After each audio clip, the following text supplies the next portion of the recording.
I was an only child. I grew up around adults. And from about 6 years old on, I was, shoving my way into everybody's kitchen, driving everybody nuts. So by the time I was 19, I actually became the sushi chef for the Ronald Reagan Library. I worked at Granita in Malibu with Puck and got to have great experiences. And that was right before I ended up taking the position with the Ronald Reagan Library. But then I had my daughter, and I was 21 years old, and the 16, 18-hour days didn't work anymore.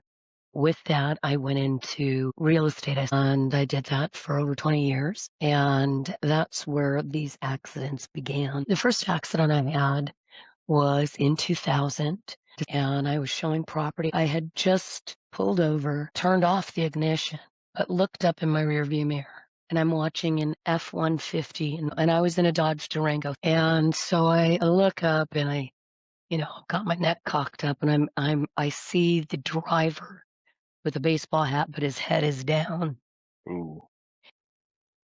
and it never came back up. And I'm watching him slide all the way from the left lane through 4 lanes to the curb. And of course, I braced for impact. He slammed that whole third seat, passenger back seat, all into the 2 front seats. It was horrendous. But to make it worse, since we were at the curb, he flipped his vehicle, slammed back into my vehicle again. From there, that's when I suffered the beginnings of the neck and back problems. I went through workers' comp and the whole 9 yards. I had a partial tear in the rotator cuff, low back and neck injuries, and then the barrette that had ended up being embedded in the back of my head had to be removed. Once I retired from real estate, girlfriend of mine had referred me to a company called IMAX Exchange, and they hired me as a sales executive.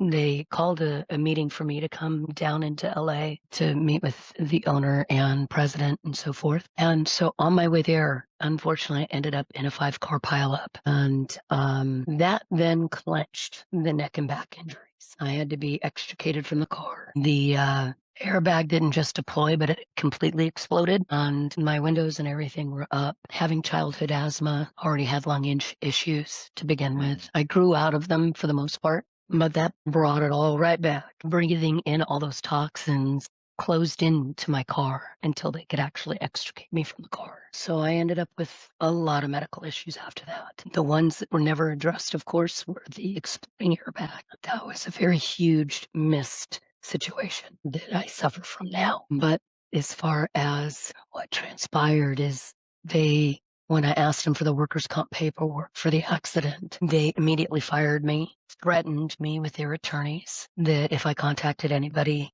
any employees of the company, their attorney was going to come after me and all this mess. I'm dealing with the third time with my hands. At Thatcher School, that was the last employer as a chef. Unfortunately, this last one with the hands and the shoulders, I'm down to 20% hand strength. My hands have not been treated for 3 years, though I've undergone 6 procedures on my hands, and they're still battling that out right now. I've gone through massive difficulties when trying to get me disability, the normal channels, STI and SSDI, all of them being denied repeatedly. And since going through the process with Penn, it's been a phenomenal blessing in my life under the circumstances, especially with now dealing with this situation of my hands and the refusal of treatment.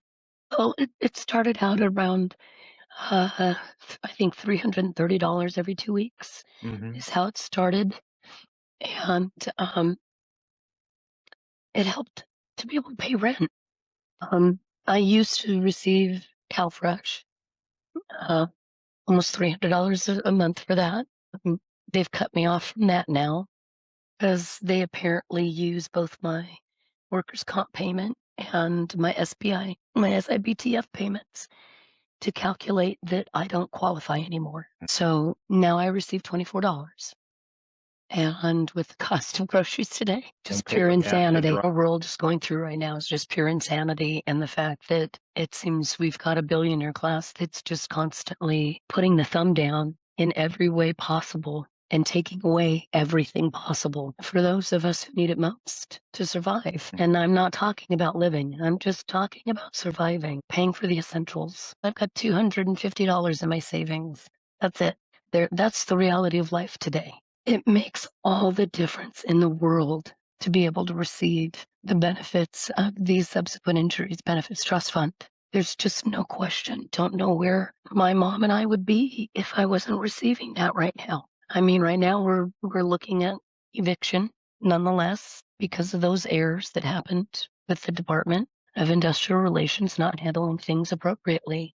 Our state is incapable by choice, and they constantly make errors because of it, using antiquated systems. There's too many human errors because of antiquated systems they utilize. And that is now costing us. And of course, no recourse. They could care less at the DIR in regards to what they cause people. I've had a QME tell me, had you been treated when you should have been treated, you would have had 90% recovery and you'd be back to work and you'd have your career.